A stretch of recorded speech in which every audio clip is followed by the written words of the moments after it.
জাতির উদ্দেশ্যে যদি বলতে চান তাহলে আমি বলবো জাতির উদ্দেশ্যে ওটা করার প্রয়োজন নেই।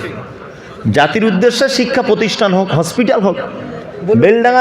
বেলডাঙ্গার একজন মহিলা প্রেগনেন্ট, একজন মহিলাকে অপারেশন করতে হবে, তাকে বেলডাঙ্গা হসপিটাল নিয়ে গেলেই বলবে বহরমপুর নিয়ে যাও, না কলকাতায়। ভালো করে বুঝবেন, বেলডাঙ্গাতে এইটার দরকার, আগে একটা বড় হসপিটাল হোক। আর আমার বক্তব্য হচ্ছে বাবরি মসজিদ যদি হয় তা বেলডাঙ্গাতে হবে কেন? যেখানে 75% মুসলিম বসবাস করে, এখানে বাবরি মসজিদ করতে হবে কেন? বাবরি মসজিদ যদি করো তাহলে শিলিগুড়িতে গিয়ে করো, দেখি কেমন। শিলিগুড়িতে গিয়ে করো। এইখানে 70% মুসলিম বলে এদেরকে নিয়ে ফুটবলের মতো লাড়াচাড়া করা হচ্ছে। যেখানে 2% মুসলিম, তারা কি করবে? মুর্শিদাবাদের 70% 60% মানুষ পরিযায়ী শ্রমিক, তারা বিদেশে কাজ করে, বাইরে ঘাটে কাজ করে। এখানে যখনই বাবরি মসজিদ হবে তারা অন্য ধর্মের মানুষদের ঠিকাদারি করে, তাদের পাছার চামড়া তুলে দেবে মুর্শিদাবাদ নাম শুনলে। তখন কে বাঁচাবে? কে বাঁচাবে তখন বলুন? অলরেডি শুরু হয়ে গেছে। এই যে বিজেপির একজন নেতা বহরমপুরে বলেছেন, আজকে বিবৃতি দিয়েছেন রাম মন্দির হবে। কাটরা মসজিদ আমরা ঠেকাতে পেরেছি বলুন? কাটরা মসজিদের ইতিহাস আপনারা পড়েছেন, ঠেকানো গেছে না। বাবরি মসজিদ আমরা ঠেকাতে পেরেছি না। ওয়াকফ সম্পত্তি আন্দোলন করে, রাস্তা অবরোধ করে ঠেকাতে পেরেছি? পারিনি। সরকারের বিরোধিতা করে প্রকাশ্যভাবে কোনোদিন কোনো কাজে জয়লাভ করা সম্ভব নয়। যদি বলছেন তাহলে অন্যায়কে সাপোর্ট করবেন আপনি, আমি অন্যায়কে সাপোর্ট করি না। তবে একটা কথা বলছি, জাতিকে নিয়ে, আবেগ নিয়ে খেলা করবেন না। জাতির আবেগকে নিয়ে খেলা করবেন না।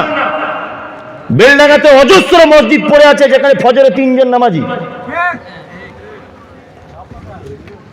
পৃথিবীতে 3টে মসজিদে নামাজ পড়লে নেকি বেশি হয়। 3টে মসজিদে। কাবাতে নামাজ পড়লে নেকি বেশি হয় 2 রেকাতে 1 লক্ষ রেকাত। মসজিদে নববীতে নেকি বেশি হয়, মসজিদে আকসাতে নেকি বেশি হয়। আর পৃথিবীর কোন মসজিদে নামাজ পড়লে নেকি বেশি হয় না।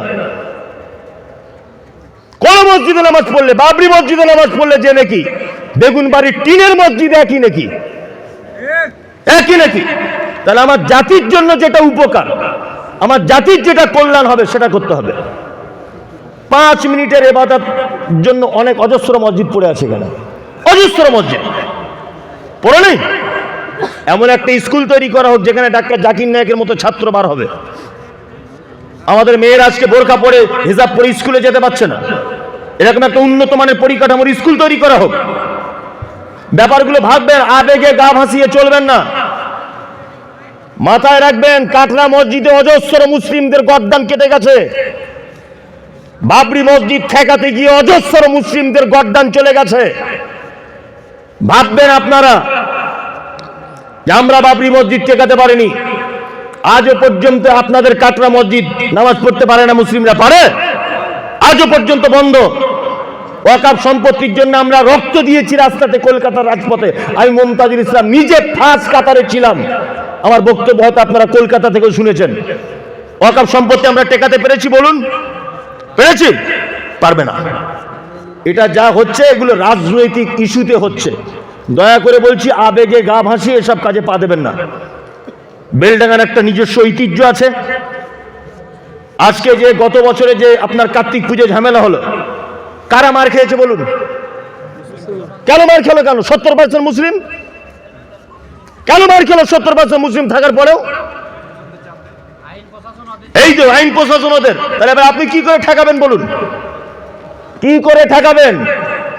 ওই জন্য বলছি, আবেগে গা ভাসাবেন না, বিবেক দিয়ে চিন্তা ভাবনা করুন। বিবেক দিয়ে ভাবুন ব্যাপারটা কি করা যায়। তবে আমাকে যদি ব্যক্তিগতভাবে জিজ্ঞেস করেন যে আপনার মতামত কি, আমি কালকে মতামত জানিয়ে দিয়েছি সোশ্যাল মিডিয়াতে যে না, আমার ব্যক্তিগত মতামত যে জাতির বাবরি মসজিদ করে বৃহৎ কোনো উপকার হবে না।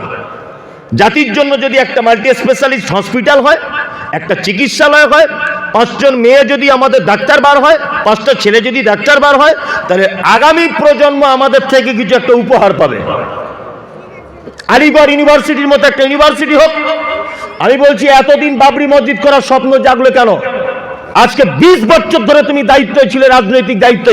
এই 20 বছরে মুসলমানদের জন্য মুর্শিদাবাদে কি করেছো আগে বলো? 20 বছর তুমি দায়িত্ব ছিল, রাজনৈতিক দায়িত্বে। এই 20 বছরে তুমি মুসলমানদের জন্য কি করেছো? আজকে কেন এইটা হচ্ছে বাবরি মসজিদ? আবার বাবরি মসজিদ নাম দেওয়া হচ্ছে কেন? আবার 6 ডিসেম্বর হচ্ছে কেন? 6 ডিসেম্বর ভেঙেছিল, তার মানে একটা প্রতিযোগিতা, একটা বিশাল একটা সাম্প্রদায়িকতা, শান্ত পরিবেশ অশান্তি হবে। কি বলছি বুঝতে পারছেন না? আমি জানি আপনারা ওর পক্ষে বিপক্ষে, এটা আমার দেখার দরকার নেই, আমি আমার মতামত জানালাম। খুব সুন্দর কথা। হ্যাঁ, খুব সুন্দর কথা। আমি আমার জাতির উপকার বুঝবো না? তার নিজের ফায়দার জন্য জাতি। আমি বলছি, আমার একটা কথা হচ্ছে এই যে উনি যদি জাতির কিছু ভালো চান, তাহলে আজকে 20-25 বছর উনি রাজনৈতিক দলের নেতা হয়ে আছেন। বলুন আপনারা, এই যে ফ্লাইওভারটা রেল লাইনের এখানে, এটা কেন হলো না? উনি 20 বছর ধরে কি করছিলেন? বেলডাঙ্গাতে যখন কার্তিক পুজো ঝামেলা হয়, উনি কোথায় ছিলেন? ওনাকে কেন প্রথম সারিতে দেখা গেল না? মানুষের আবেগ। আর আমার এটা বক্তব্য থাকলো সোশ্যাল মিডিয়াতে, আমার এ কথা থাকলো, বাবরি মসজিদ যদি করার আপনার এত ইচ্ছা হয়, যেখানে 2% মুসলিম বসবাস করে, ওখানে গিয়ে করুন, আপনার চামড়া তুলে দিবে। বেলডাঙ্গা 70% মুসলমান বলে এখানে সুযোগ নিচ্ছে, আর এই গরিব মুসলমানদেরকে দিয়ে রাজনীতি করছে। মসজিদ যদি বেলডাঙ্গাতে প্রয়োজন হয়, আলেম ওলামারা করবে। মসজিদ যদি প্রয়োজনই হয়, বেগুনবাড়ির মানুষ, বুদ্ধিজীবী মানুষ, ওই আপনার মির্জাপুরের বুদ্ধিজীবী মানুষ, এনারা আলোচনা করে একটা বড় মসজিদ করবে যদি প্রয়োজন হয়। বাবরি মসজিদ নাম হবে কেন? বাবরি মসজিদ হতে যাবে কেন? এইগুলো ওসব কিছুই নয়। আসলে এখন দলে দাম পাচ্ছে না, তো দলে দাম পাচ্ছে না, ওই জন্য একটু নিজের দামের জন্য এসব রাজনৈতিক পলিটিক্যাল ব্যাপারে ছাড়া কিছুই নাই। কি বললাম বুঝলেন তো? আল্লাহ আমাদের জাতিকে সঠিক বোঝার তৌফিক দান করো, যে সঠিকটা বুঝুন। আমি আল্লাহর কসম করে বলছি, আমি আপনার বিরুদ্ধের লোক নয়। আমার এই জায়গাটা আফসোস যে 130 কোটি টাকা বাজেটের মসজিদ করতে হবে।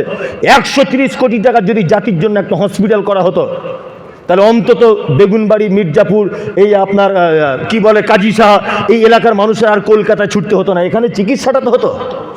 পাশাপাশি স্কুল হসপিটাল হবে বলছি। কি বলছি বুঝতে পারছেন তো? এবার একটা কথা বলি, যদি বলছেন মুসলিমদের জন্য আলামিন মিশন আছে, যান আপনার ছেলেকে আলামিন মিশনে ভর্তি করুন। আমি মমতাজুল ইসলাম ভ্যান চালক, আমার ছেলে মাধ্যমিকে 98% নাম্বার পেয়েছে। আমার ছেলেকে ভর্তি করতে গেলে মিনিমাম 40 থেকে 50 হাজার টাকা অ্যাডমিশন ফি। কি করে আমি খরচা দেব? আপনি মিশনের কথা বলছেন যে মুসলিমদের তো এত মিশন আছে, যে কোনো মিশনে এখন ভর্তি ফি করতে যাবেন 20,000-25,000 টাকা ভর্তি ফি। আমি গরিব মানুষ, আমার ছেলের মেধা আছে, তারপরে আমি ভর্তি করতে পারছি না ওখানে। গরিব ছাত্রদের পড়াশোনার সুযোগ করার জন্য একটা ফ্রি স্কুল তৈরি করা হোক। যে সমস্ত ছাত্রদের মেধা রয়েছে, তারা ফ্রিতে যাদের চিকিৎসক হতে পারে, ফ্রিতে তারা ইঞ্জিনিয়ার হতে পারে, এই সুযোগ করে দেওয়ার অনুরোধ থাকলো। জি, মজলিস ভাঙার দোয়া বলে দিচ্ছি, আপনারা মজলিস ভাঙার দোয়া বলুন, আর 10-20 টাকা করে